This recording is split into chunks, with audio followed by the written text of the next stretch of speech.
Today I will be discussing what is said to be Ireland's most well-known witch trial, the islandmagee trial. Taking place in 1711, it involved the alleged demonic possession of Mary Dunbar. 8 women were accused of using witchcraft to torment and demonically possess Mary Dunbar. They were found guilty and punished by imprisonment and public humiliation in the stocks. This took place during a time when witch hunts were widespread in Scotland and Ireland, although Ireland saw less trials than other parts of Europe. I'm going to say a little disclaimer here.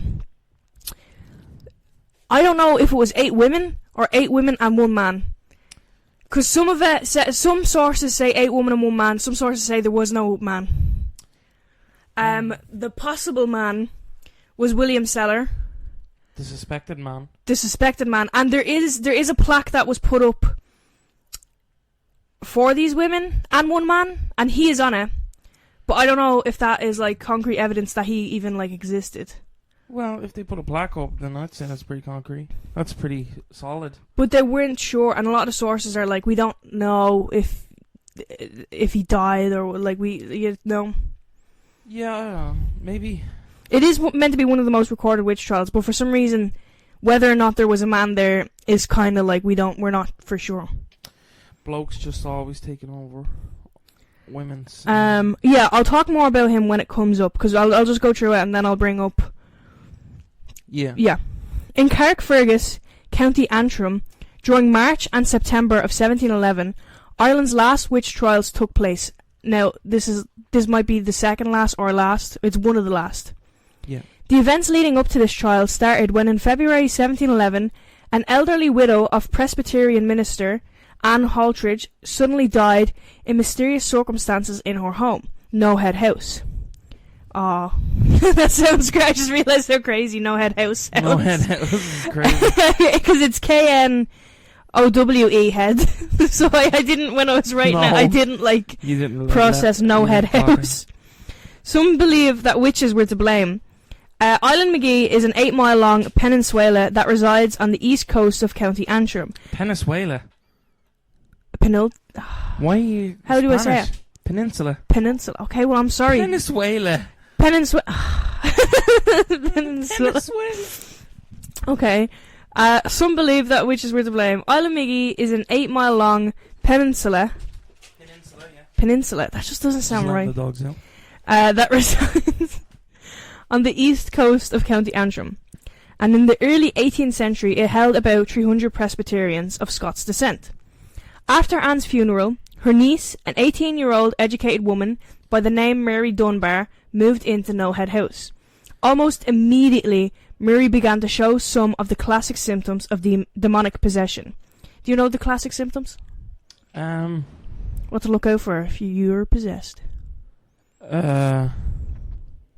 Just general shenanigans. Shenanigans? Flipping stuff, lifting beds. Okay. Flicking me head around. Okay, so yeah, the first two I feel like you could have a normal person could do. Just like pee for an absurd amount of time. Like Scary Movie 2. Yeah. And, I don't know, just being a problem. Just being a real problem, being a real just project. Being a problem. Classic signs of demonic possession, as recorded in historical accounts and religious traditions, mainly imply noticeable disruptions in the body and mind. These include violent convulsions or seizures that might resemble an illness but can't be explained as such, strength that is beyond human capacity, and sudden knowledge about languages previously unknown or hidden information. Victims of demonic possession have been reported to vomit peculiar objects like nails, stones, or other household items, and in some cases to levitate or move in nature-defying ways. Do you know what, this is scary because I have vomited nails before and I just thought that was normal. Just busted down the door. Yeah, how did he He's checking. The latch was on. Alright, Chance. I don't know. Yeah, It says other household items. When I hear a household object, I think of like a lamp. Just regurgitate a lamp. Yeah, I had to really look at it because it was just like, yeah. Household. I always think of cleaning supplies. Bleach. Mary began to display symptoms such as convulsions, convulsions, vomiting household objects, and levitation.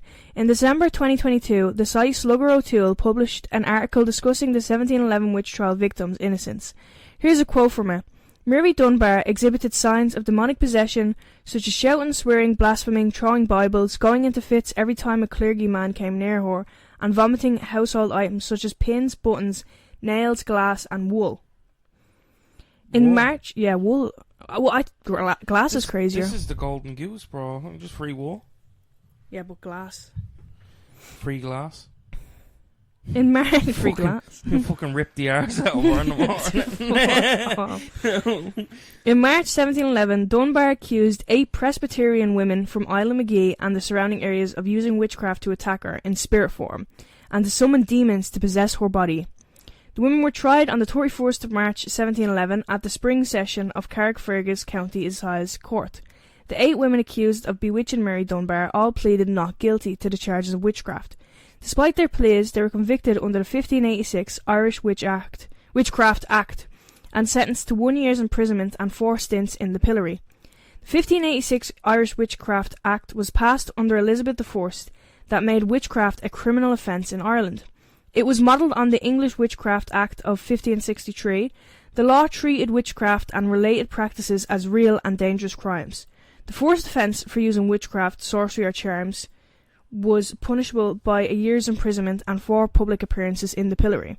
The pillory was a wooden punishment device used in early modern Europe. I'm sure you're familiar with the hinged wooden framework with holes for securing the head and hands. You know the... Yeah, I know. I know it. You say it like you were put in there. I know it all too well. I did my time. The convicted person was locked in a public square where they were exposed to the community. The intention of the device was to humiliate as opposed to physical torture, though many victims sustained injuries from crowds throwing rotten food, mud, stones, and other objects. Throw a fucking rock, that's crazy. Yeah, if I was in the pillory and you saw me, what would you do? Just record it. And hit you with like a pie or something like that. I don't know. Pie? Do you know what Waste I do? of a pie, though. You know what I do? What do you That do? TikTok challenge, you ever see it? Where they blindfold the person and they get the balloon and they cover it in like... No. So you put your finger in it and it's like a jar of Nutella. Okay. And then they lift the dog's tail and put it in front of you. And then when you take That's the blindfold horrible. off, they think that, you know... That's horrible. That's what I would do. But I would do that for real. But I just wouldn't. No, I'd just make you... I don't know. I don't know. I'd make you do... I don't know. I'd make you do weird shit, bro. No, I'm just like locked in a thing. What do you mean you're gonna make me? Because you're standing there. I'll just like do stuff and be like, look what she did. She can't escape the crime. Okay. Like, I don't know. I'll figure it out. I have time. In cases of witchcraft, the pillory was at times combined with imprisonment to reinforce both shame and punishment.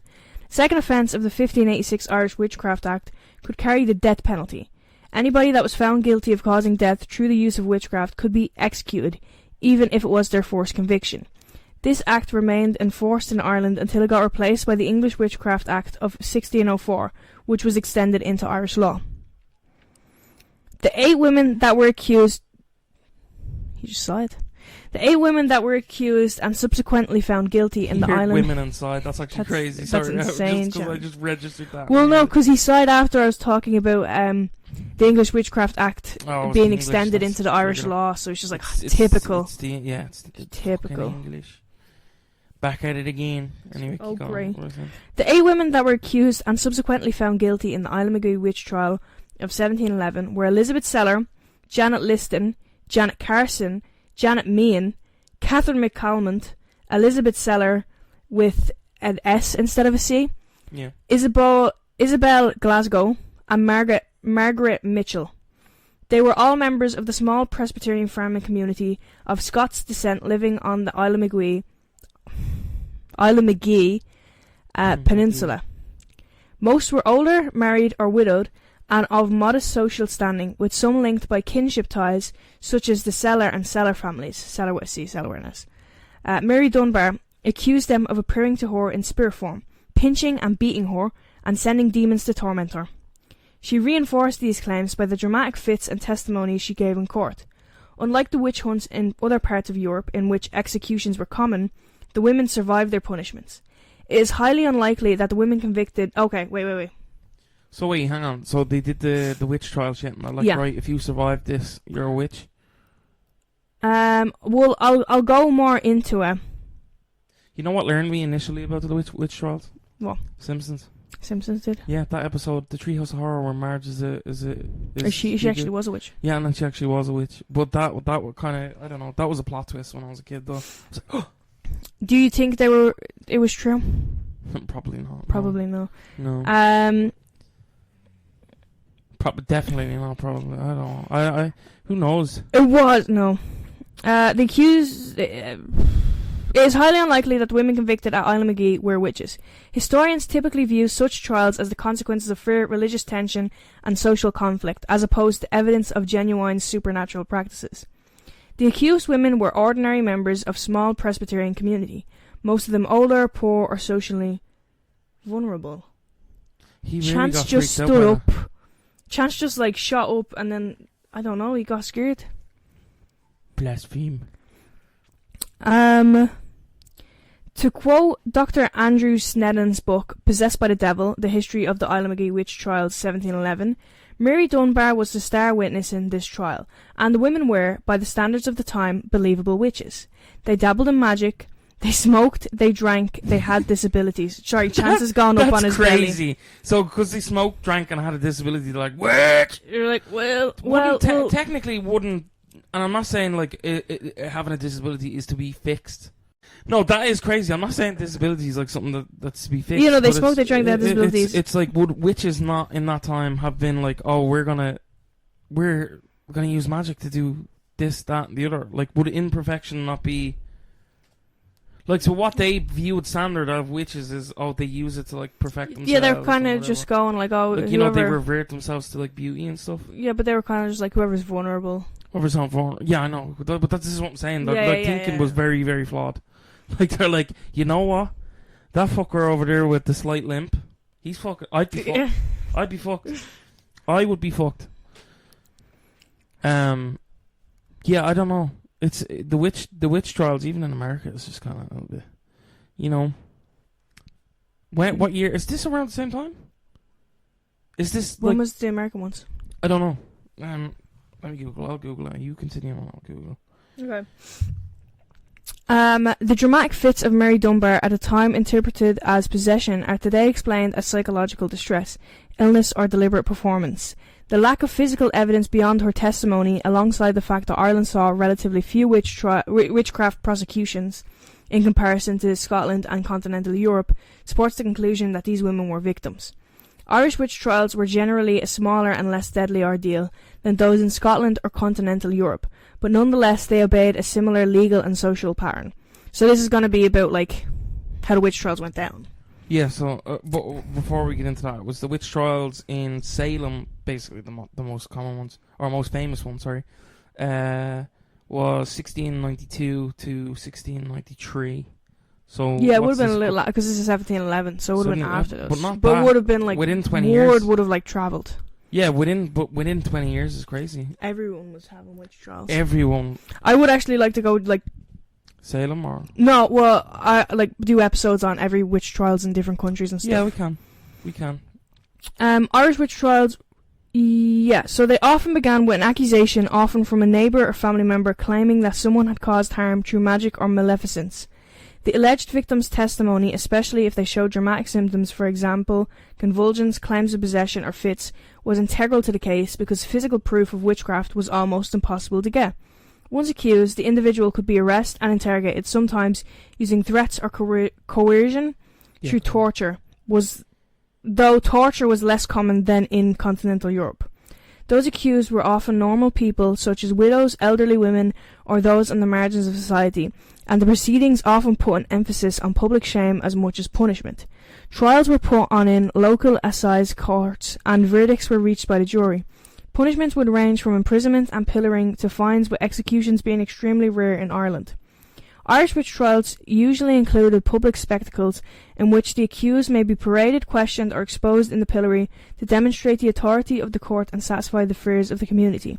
Social and religious tensions in early 18th century Ulster cultivated an environment where accusations of witchcraft were taken seriously. The The population of Islandmagee and surrounding area was mainly Presbyterian, descended from Scottish settlers, living beneath a dormant Anglican establishment. Religious differences created suspicion between communities, and beliefs in the supernatural and the power of witches to hurt neighbours were widespread. As well as that, Islandmagee was a small, close-knit community where gossip and family rivalries could amplify fears. Sudden deaths, illnesses, or unusual behaviour, like Mary Dunbar's dramatic fits, would be interpreted as evil, especially in a society that would link spiritual morality to everyday life. Economic pressures, disputes over land, and the precarious position of widows and unmarried women also made certain individuals more vulnerable to accusations. Jesus. So if you were a widow, yeah, or unmarried, if you were, if you were just a mot and you were, if you were a woman, you and woman like and you were 8 floating women, around, that was like a crazy number for her to pull out. just be like, yeah, they did it. Yep, they were attacking right me. there, when really, I don't know, she probably just glanced at her word. Mm-hmm. Together, these social, religious, and cultural factors fostered a climate where ordinary women could be accused of witchcraft, punished, and publicly humiliated without any evidence of wrongdoing. Another insightful quote from Dr. Andrew Sneeden's book, Possessed by the Devil, The History of the Islandmagee Witch Trial 1711, the trial of the Islandmagee witches was not just a legal proceeding, it was a reflection of the deep-seated fears and superstitions that permeated early 18th century Irish society. The accusations, the confessions, and the subsequent convictions highlight the fragile boundary between belief and reality in a community gripped by the supernatural. There are many theories for why Mary Dunbar accused those 8 women. One is psychological. Okay, why do you think she accused them? Why? Because we're doing theories now. We're doing theories on why she did this. Why she accused them? Why Mary Dunbar accused 8 women? I feel like I have to either she. You were saying she had convulsions. Like, that's like seizures and stuff, yeah. right? Was it a case of she was suspected of it and she was like, you know what, these women have. I'm just gonna, divert the. Place the blame. The causation, because she would have been blamed. So she blamed others rather than herself. Okay. Or it could have just been she had, what's the word? She had like a, beef with these 8 other women, and she was like, you know what? I'm gonna pin them on my fucking mistakes. 8 whole women. She could have like BS it, but I don't know who. So, well, a lot of witch trials, it was just, even in America and stuff like that, it was just like, she's a bit of a cunt. I'm gonna say she's a witch. That woman has an education. She's done. And but it's interesting because Mary Dunbar was the educated one. You'd think she knows better, but educated in what? Just educated woman. Educated. But back then that probably just meant she could read, which is awful. Okay, so some of the theories, we have like 5 theories here. Number 1, psychological distress or illness. Some historians suggest Mary may have suffered from epilepsy, hysteria, or another neurological or psychological condition. Yeah, schizophrenia. Which could explain her convulsions, vomiting, and apparent levitation. In a society that... levitation? No, you had me the first 2 ones. Could be a condition that causes. The other 2 ones, I was like, okay, vomiting, yeah, definitely condition for that. Fucking... but psychologically, she could have been like, oh, I was just levitating. Psychologically, I can fucking levitate. But was other people not witnessing it, or was it just she was saying she was levitating? No, the whole thing is... So the whole thing she's is just saying stuff. Oh, she's fucking bullshit. Yeah, well, she was like, oh, they all came to me in spirit form and beat the shit out of me and pinched me and sent demons after me. I'm not having it. I'm not, no, because, do you know what, at the start I was like, you know what, maybe some fucked up shit happened, but no, I'm not having it. In a society that deeply believed in the supernatural, such symptoms could easily be interpreted as evidence of possession. The second one is she did it for attention and authority. As an educated young woman in a small patriarchal community, Mary may have gained unusual attention and authority by claiming possession. Accusing others could have amplified her social influence, giving her a central role in a community fascinated by the supernatural. Social tension and rivalries. The women she accused were part of the local Presbyterian community, some with ties to family networks. Accusations may have been influenced by existing social rivalries, grudges, or disputes, with Mary's fits providing a socially acceptable channel to target certain individuals. So, like, she just didn't like them. So she did like a red wedding. She set them all up at once. Just in a fucking some Game of Thrones shit. religious and cultural beliefs. In early 18th century Ulster, belief in witches and demonic forces were widespread. Mary may have genuinely believed that these women were causing her suffering, shaped by sermons, folk beliefs, and cultural narratives that connected misfortune and illness to witchcraft. So she could have been sick and just been like, I think they did it. Yeah, it could have been just like... She could have had a dream about them and was like, yep, it's true. Yeah. Or copying other cases. Witch trials were more common in Scotland and parts of Europe. Mary and her community may have been influenced by stories or reports of possessions elsewhere, adopting the same framework for explaining misfortune and illness. The islandmagee witch trial of 1711 left a lasting impression on the local community. For centuries, the fear of witchcraft remained, reinforced by amateur historians and writers who often misinterpreted the trial to make political or cultural points. Official recognition was minimal, and the 300th anniversary in 2011 passed mostly unnoticed. Efforts to commemorate the accused women, including a memorial by novelist Tina Devlin in 2015, was faced with opposition. However, in recent years, there has been renewed interest. Plays, novels, songs, and Andrew Sneeden's detailed history book has brought attention to the trial. In April 2023, Midden East Antrim Council put up a plaque for all convicted witches and launched the interactive exhibition Reimagining the islandmagee Witches. It was developed with Ulster University and Carrickfergus Museum. The exhibition features digital technology, traditional displays, art installations and creative outputs, including a VR app, an animated film, video game and graphic novel, allowing visitors to explore the trial, its social context and the experiences of the accused. I forgot to mention the man. So apparently after they were put in jail, apparently Mary Dunbar didn't get better. So then she was like, okay, someone's still cursing me, obviously. Yeah. And she blamed William Seller, who was a husband to one of the women, and his daughter was also one of the women who were accused. Yeah. And then because he was accused of murder... Oh yeah, no, she died in jail. Mary Dunbar died of the illness. Yeah. And because she died of the illness before he went on trial, they were like, okay, he killed her. And he then was executed. Because if someone dies under witchcraft and you're accused of the witchcraft that killed them, it's immediate death. So was he the only one that was executed, or were the other ones executed? He would be the only one that was executed, and he would be one of the rare few in Ireland who were executed. But there is no evidence of this, and there is no evidence of him being accused. So this is all just like Shiver. We may or may not know. We don't even know.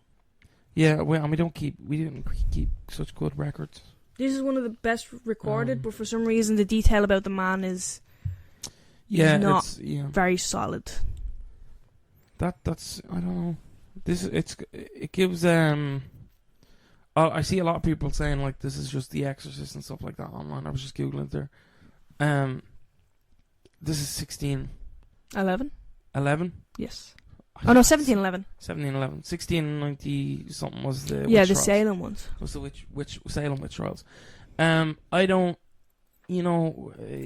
why belittle stories just because it resembles something else? You know what I mean? Yeah. I haven't seen Exorcist, so I don't know. I haven't seen it either. I refuse to watch it. I refuse. I do think there's certain things that you don't fuck with, and I can see why.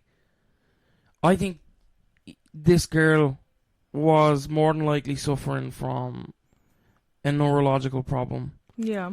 Maybe schizophrenia, maybe I don't know, epilepsy.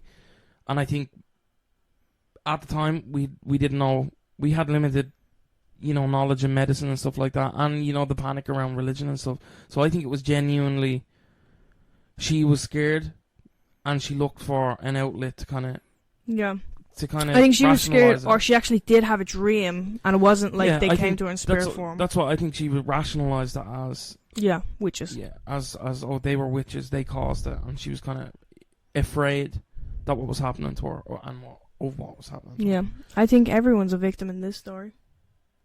There doesn't really seem to be a villain, because it does seem like, I don't know if it was done out of spite from Mary Dunbar. I don't think it was. And it does say in our trial there was like dramatic fits and stuff that could. I would like to say dramatic. We don't know for sure what happened. Yeah, unless you were there, you wouldn't know. But the way it reads, I would say it was just a whole fucking kerfuffle that was made worse by the public And the lack of knowledge. understanding for a medical. Yeah, but again, that's the public. The public just takes stuff and roll with it. We're just like, we're gonna have it. Like, okay. I guess they are witches. Yeah, that's a witch. Yeah, hi. Who the fuck am I? Who the fuck am I? Let's ask her, and then they're just like coercing and ask. threatening and interrogating. I would just like, how would you even investigate this? Exactly. Like, there's like no evidence. It's just what she says. Just like, you're just like, okay, we're gonna bring something to trial that has no fucking evidence. It has no. And I don't even think the Irish ones were like the Salem ones were like they at least tried to get, because the Salem ones were ridiculous, where it was like, oh, hold this big heavy rock and go into the water, and if you drown, you're not a witch. They came up with some crazy shit, like the seesaw one. But at least they had like method. They were trying to figure out whether or not you were actually a witch. They weren't just like, she says you're a witch. Ultimately, I think you have to be a witch. I'm kind of glad we didn't get to that phase, because then there wasn't as many casualties. Throwing people off cliffs. Lives were ruined because women were imprisoned and, humiliated. But it wasn't like death. Yeah, but in a lot of ways, it was kind of worse than death. The public humiliation. And then like your family's the destruction of your your name. Like, at least if you killed, and also it's not very recognized nowadays. I was saying in the last bit how like now we're starting to get somewhere, but like the 300th anniversary just kind of just went and came and went. Yeah. Like all there is for those women are like a plaque. Yeah, and it is. No, the exhibit is supposed to be really good. And actually. the names, but even in an exhibit. It took like a university, from what I'm gathering, it wasn't even a public project. It was a university kind of project. So I don't know. I think America. The thing that would get me is these were convicted. A step towards even justifying them would be to overrule the conviction back then. I think they did that in America. Oh yeah. With the Salem witch trials, they undid the convictions and stuff. So I think that would be a step in the right direction. So yeah, that's what we have for you this week. Upon editing the episode, I realised that we forgot to film an outro. I fully blame Mel. So yeah, if I sound different, that's why. Remember to follow us on all social media platforms and to leave a like and a rating. It will be greatly appreciated. Yeah, we'll catch you in the next one.